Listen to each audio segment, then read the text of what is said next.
bersyukur Tuhan buat segala hal yang Kau kerjakan dalam kehidupan kami Tuhan.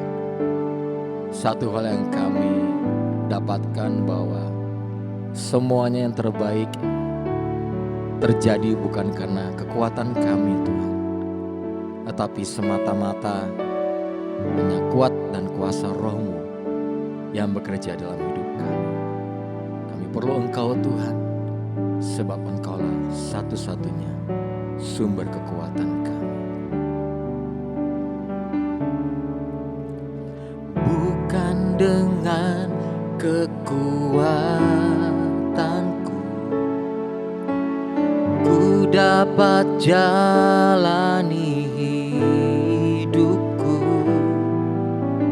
tanpa Tuhan yang di sampingku. Ku tak mampu sendiri, Engkaulah kuatku yang menopangku. Ku pandang wajah-Mu dan berseru, amin. Pertolonganku datang dari-Mu, peganglah tanganku, jangan lepaskan. Kaulah harapan dalam hidupku.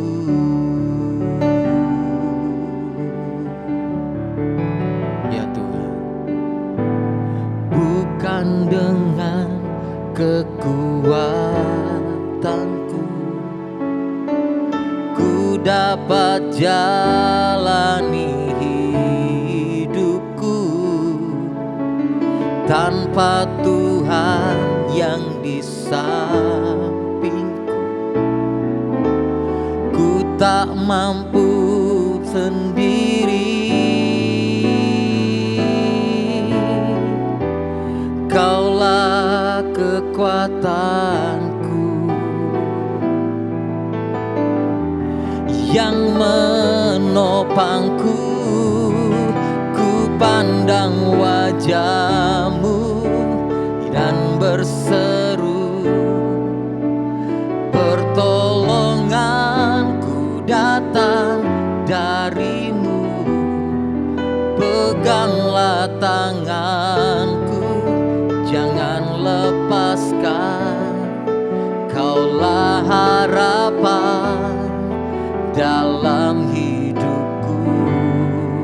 Ku pandang wajah-Mu dan berseru, pertolonganku datang dari-Mu, peganglah tanganku, jangan lepaskan. Kaulah harapan dalam hidupku.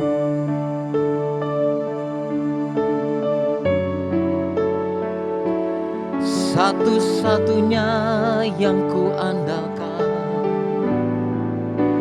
Kaulah harapan,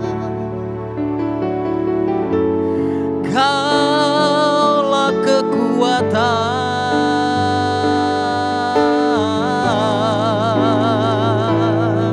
Hanya padamu kami berlindung, kami berharap. Sekalipun sekeliling kami tiada yang dapat kami andalkan, Kau tetap Allah yang tak tergantikan.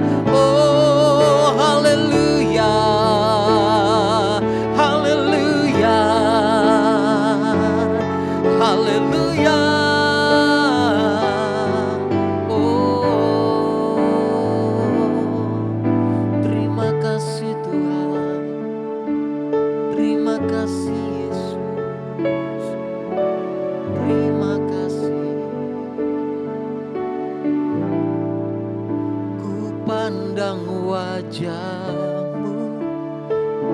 berseru,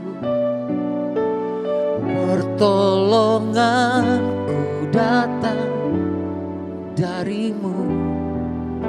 Peganglah tanganku, jangan lepaskan. Kaulah harapan dalam hidupku. Ku pandang wajahmu dan berseru, pertolonganku datang darimu. Peganglah tanganku, jangan lepaskan. Kaulah harapan dalam hidupku. Kaulah harapan dalam hidupku. Kaulah harapan dalam hidupku.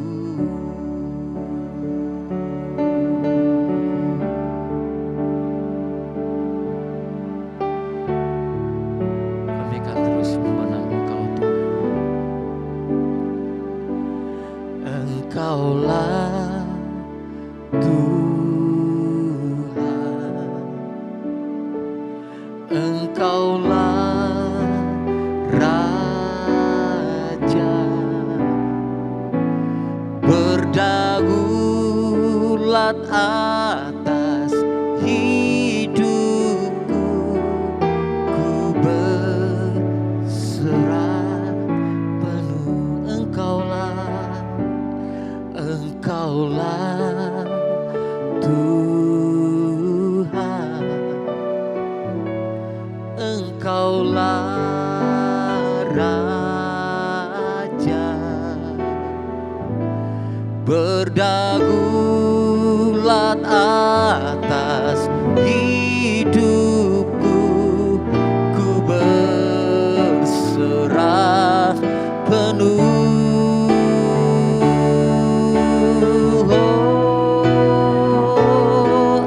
Engkaulah Tuhan,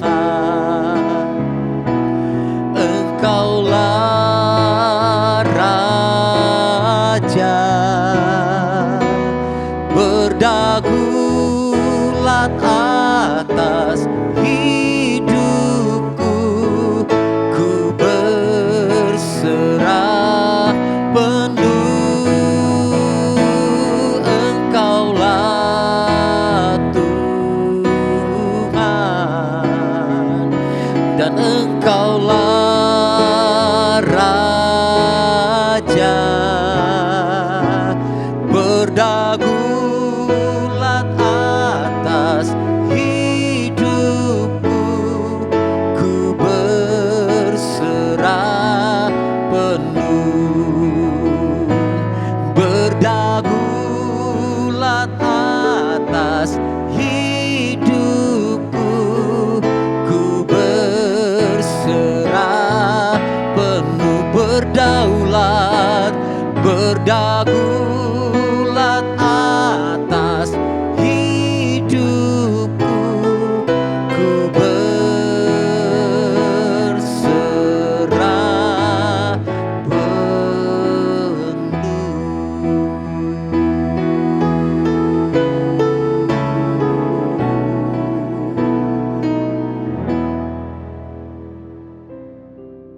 Seberapa sering kita mendengar di dalam gereja seorang mengatakan, "Beri kemuliaan bagi Tuhan." Sontak semua jemaat langsung bertepuk tangan. Pertanyaannya adalah Bapak Ibu, apakah dengan bertepuk tangan maka kita menganggap kita memberi kemuliaan kepada Tuhan?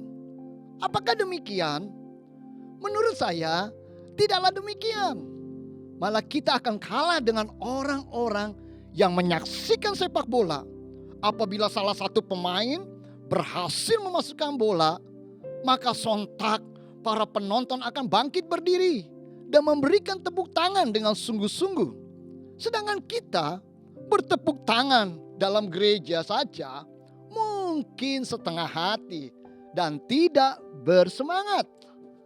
Yang kedua, apakah Tuhan kekurangan kemuliaannya sehingga kita mengisinya atau menambahkan kemuliaan kepada Tuhan? Kalau begitu, apakah yang dimaksud dengan memuliakan Tuhan? Saya ulang, kalau begitu apakah yang dimaksud dengan memuliakan Tuhan? Dengan kata lain, memuliakan Tuhan adalah menghormati Tuhan dalam segala keberadaannya. Saya ulang, memuliakan Tuhan dengan kata lain, menghormati Tuhan dalam segala keberadaannya. Atau dengan kata lain, menjunjung setinggi-tingginya akan kebesaran Allah, mengagung-agungkan Allah. Dengan sederhana saya mau katakan bahwa memuliakan Tuhan adalah seluruh segenap kehidupan kita arahkan dan kita persembahkan hanya kepada Tuhan di dalam segala keberadaan dan kehendak Tuhan. Renungan kita terambil dalam surat Paulus yang kedua kepada jemaat yang ada di Tesalonika. Kitab 2 Tesalonika pasalnya yang kedua ayat yang ke-13 sampai dengan ayat yang ke-17. Saya ulang, Kitab 2 Tesalonika pasal yang kedua ayat yang ke-13 sampai dengan ayat yang ke-15. Dikatakan, akan tetapi kami harus selalu mengucap syukur kepada Allah karena kamu, saudara-saudara yang dikasihi Tuhan. Sebab Allah dari mulanya telah memilih kamu untuk diselamatkan dalam roh yang menguduskan kamu dan dalam kebenaran yang kamu percayai. Untuk itulah ia telah memanggil kamu oleh Injil yang kamu beritakan, sehingga kamu boleh memperoleh kemuliaan Yesus Kristus Tuhan kita. Sebab itu berdirilah teguh dan berpeganglah pada ajaran-ajaran yang kamu terima dari kami, baik secara lisan maupun secara tulisan. Jemaat Tuhan, seringnya kita terjebak dalam sebuah kebiasaan rohani yang kita anggap hal itu adalah baik. Tetapi sesungguhnya hal itu kuranglah tepat dan benar. Kurangnya pemahaman dan pengertian yang benar dapat membuat kita salah dalam bertumbuh ke arah pengenalan kita kepada Tuhan. Memuliakan Tuhan tidak hanya berbicara kita memuji atau menyembah Tuhan saja. Saya ulang, memuliakan Tuhan tidak hanya berbicara kita memuji atau menyembah Tuhan saja, melainkan ada elemen-elemen lainnya. Nah, bagaimana kita memuliakan Tuhan? Dari pembacaan kita dari 2 Tesalonika 2 pasal yang ke-13 sampai dengan ayat yang ke-15. Kita dapat simpulkan bagaimana kita memuliakan Tuhan. Yang pertama, yaitu dengan mengucap syukur. Dengan mengucap syukur kepada Tuhan. Berapa banyak dari kita saat menghadapi persoalan, masalah, tekanan hidup yang tak ada habis-habisnya, tertimpa bencana, kesulitan pekerjaan, ekonomi keuangan rumah tangga yang sedang merosot, kita sulit mengucap syukur. Lidah kita berat untuk berkata-kata dalam kebenaran. Dorongan hati untuk memuliakan Tuhan dalam segala hal tampaklah berat dan enggan untuk kita sampaikan kepada Tuhan. Tetapi dengan mengucap syukur kepada Allah, maka kita memberi isyarat kepada keadaan bahwa Tuhan sanggup Dan Tuhan mampu menghadirkan kemenangan dan kelegaan dalam hidup setiap Bapak Ibu dimanapun berada. Dengan kita mengucap syukur kepada Allah, terlihat kita sedang memposisikan Tuhan di atas segala-galanya. Dengan mengucap syukur kepada Tuhan, artinya kita sedang menghormati Tuhan yang mampu dan sanggup mengendalikan serta memberi kepada kita cara Tuhan berkarya dalam hidup setiap kita semua. Salah satu tokoh di dalam Alkitab yang mencontohkan kepada kita yang kita boleh belajar rasa syukur, yaitu Raja Daud. Daud terkenal karena selalu bersyukur sepanjang hidupnya dan dalam perjalanan hidupnya bersama dengan Tuhan. Meskipun Daud seringkali membuat kesalahan, dia tetap bisa mengungkapkan rasa syukurnya kepada Tuhan. Raja Daud dikaitkan dengan menulis sebagian besar, kita tahu, kitab Mazmur. Di sepanjang Mazmur kita melihat Daud bersyukur kepada Allah dan mendorong orang lain untuk melakukan hal yang sama yang seperti Daud lakukan. Dalam kitab Mazmur juga Daud mengatakan kepada kita bahwa dia bersyukur kepada Allah karena keadilannya, dan dia akan menyanyikan puji-pujian bagi Tuhan selama-lamanya. Dari perkataan Daud kita tahu bahwa dia memiliki hati yang penuh dengan rasa syukur dan terima kasih kepada Tuhan.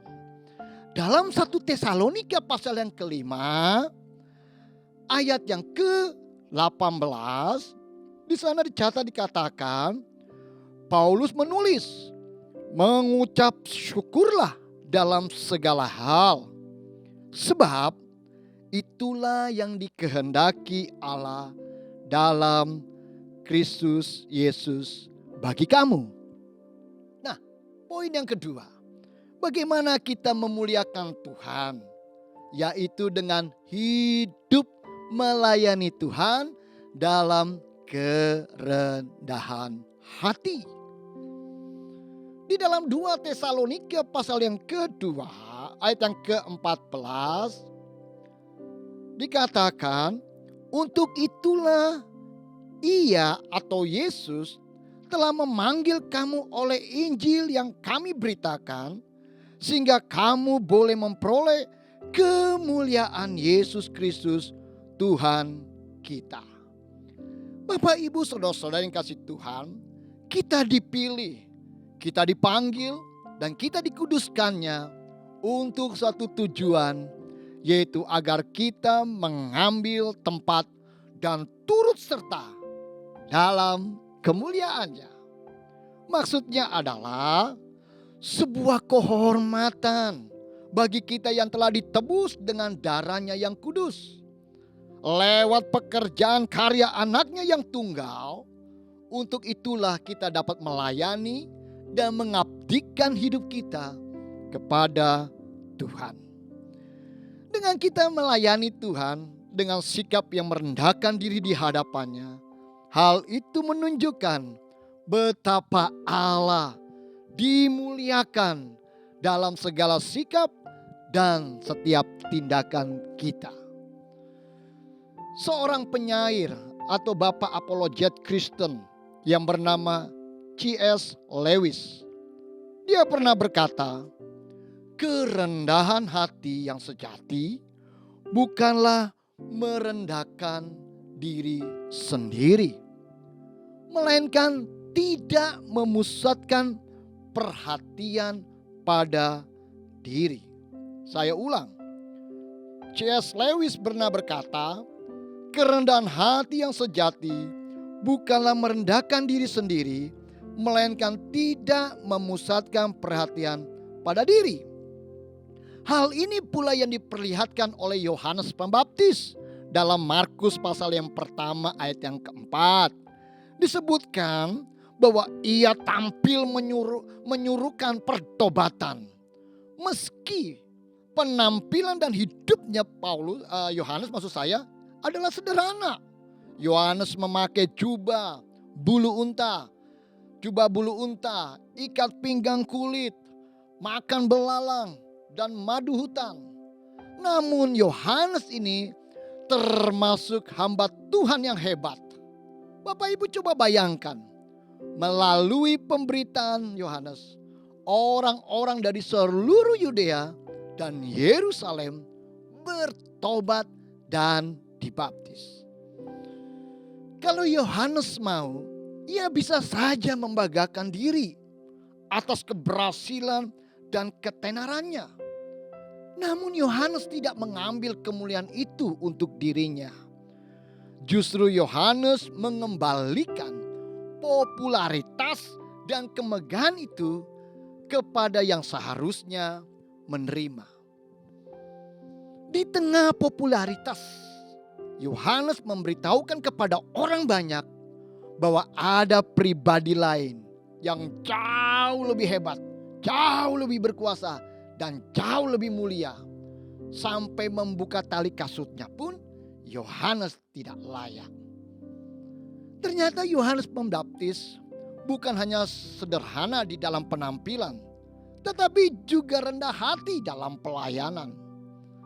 Hal ini disebabkan karena Yohanes Pembaptis menyadari dengan sungguh bahwa dirinya bukanlah tokoh utama, melainkan hanya utusan yang mendahului kedatangan tokoh utama, yaitu Yesus Kristus Tuhan kita.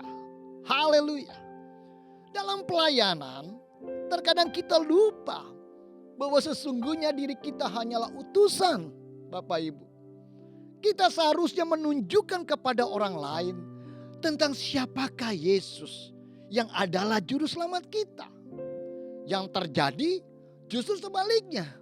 Kita menunjukkan keberhasilan pelayanan agar kita mendapat pujian dari orang lain.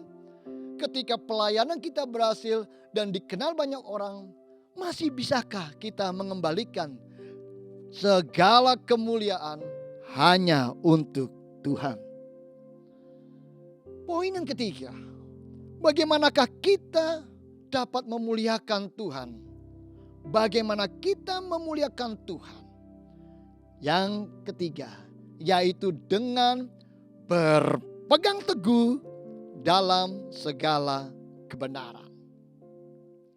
Jemaat Tuhan, kita tidak boleh terombang-ambing oleh segala suatu bentuk pengajaran-pengajaran yang membawa kepada kesesatan. Segala bentuk pengajaran yang menyimpang dari kebenaran Allah. 2 Tesalonika pasal yang kedua ayat yang ke-15. 2 Tesalonika pasal yang kedua ayat yang ke-15. Sebab itu berdirilah teguh dan berpeganglah pada ajaran-ajaran yang kamu terima dari kami, baik secara lisan maupun secara tertulis. Hidup kita harus sesuai dengan kebenaran firman Tuhan. Kebenaran bukan saja sedap untuk didengar, apalagi ditambah cerita-cerita lucu di dalamnya, sehingga pikiran kita dipuaskan. Melainkan kebenaran harus menjadi gaya hidup. Kebiasaan hidup yang benar sesuai dengan karakter Allah. Salah satu bentuk dalam kita memuliakan Allah adalah dengan hidup kita diselaraskan oleh firman Tuhan. Berpandangan, berjalan bersama, hidup berdampingan dengan instruksi yang dari Allah. Tidak ada kompromi, tidak ada tawar-menawar, apalagi bertransaksi dengan Tuhan. Berpegang pada kebenaran berarti bersedia untuk berusaha mencari kebenaran sejati. Saya ulang. Berpegang pada kebenaran berarti bersedia untuk berusaha mencari kebenaran yang sejati. Bapak, Ibu, saudara-saudara yang kasih Tuhan, saya akan tutup renungan kita pada hari ini dengan saya akan membacakan pada bagian ayat-ayat yang selanjutnya di ayat yang ke-16 dan juga ayat yang ke-17. Masih dalam pasal yang sama di dalam 2 Tesalonika pasal yang kedua ayat yang ke-16 sampai dengan ayat yang ke-17. Dikatakan, dan Ia, Tuhan kita Yesus Kristus dan Allah Bapa kita yang dalam kasih karunia-Nya telah mengasihi kita dan telah menganugerahkan penghiburan abadi dan pengharapan baik kepada kita. Kiranya menghibur dan menguatkan hatimu dalam pekerjaan dan perkataan yang baik. Biarlah renungan kita ini dapat menolong setiap kita semua dapat memahami dan mengerti bagaimana apa yang disebut maksud Tuhan di dalam kita memuliakan Dia, Raja di atas segala raja. Mari kita bersama-sama berdoa. Di hadapan tata kemuliaan-Mu ya Tuhan, kami datang menghampiri Engkau.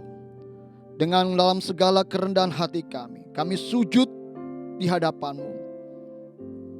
Kami meninggikan Engkau sebab Engkau Allah yang berkuasa, yang bertata di atas segala-galanya. Engkau Tuhan yang sanggup dan dapat melakukan perkara-perkara yang besar.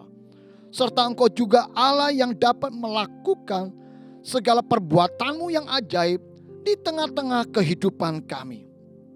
Kami dapat bersyukur atas apa yang Kau lakukan dan kerjakan di dalam hidup kami. Kami bersyukur karena kami mempunyai Allah yang tidak pernah meninggalkan kami, serta tidak akan pernah membiarkan kami.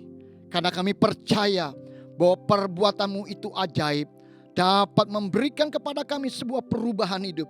Segala keadaan kami sanggup Engkau dapat menolongnya ya Tuhan. Hamba-Mu berdoa bagi setiap jemaat-Mu ya Tuhan, dimanapun mereka berada. Tuhan, biarlah pada saat mereka datang kepada Tuhan, atau pada saat mereka berhadapan dengan Tuhan, biarlah dalam hati mereka, dalam hati setiap kami, sungguh-sungguh memuliakan Tuhan. Memuliakan Tuhan tidak dibatasi hanya sekedar memuji ataupun menyembah, tetapi dalam setiap segala hal, di dalam berbagai bidang kehidupan kami, dalam segala hal di dalam hidup kami mau memuliakan Tuhan. Kami bersyukur kepadamu Tuhan pada saat ini. Terima kasih untuk renungan yang boleh kami dengar bersama. Memberkati setiap kami semua. Menolong setiap umat-Mu Tuhan di dalam segala persoalan permasalahan yang mereka hadapi. Karena kami percaya Tuhan memberikan kelegaan serta penghiburan dan juga kekuatan dan kemampuan di dalam setiap kehidupan umat-Mu ya Tuhan. Terima kasih ya Bapa. Terpujilah Allah kami yang hidup. Allah yang kami sembah di dalam satu nama yang ajaib. Di dalam nama Tuhan kami Yesus Kristus, kami bersyukur dan berdoa. Haleluya. Amin. Ku pandang wajah-Mu dan berseru, pertolonganku datang dari-Mu. Peganglah tanganku, jangan lepaskan. Kaulah harapan dalam hidupku. Ku pandang wajah-Mu dan berseru, pertolonganku datang dari-Mu. Peganglah tanganku, jangan lepaskan. Kaulah harapan dalam hidupku. Kaulah harapan dalam hidupku. Kaulah harapan dalam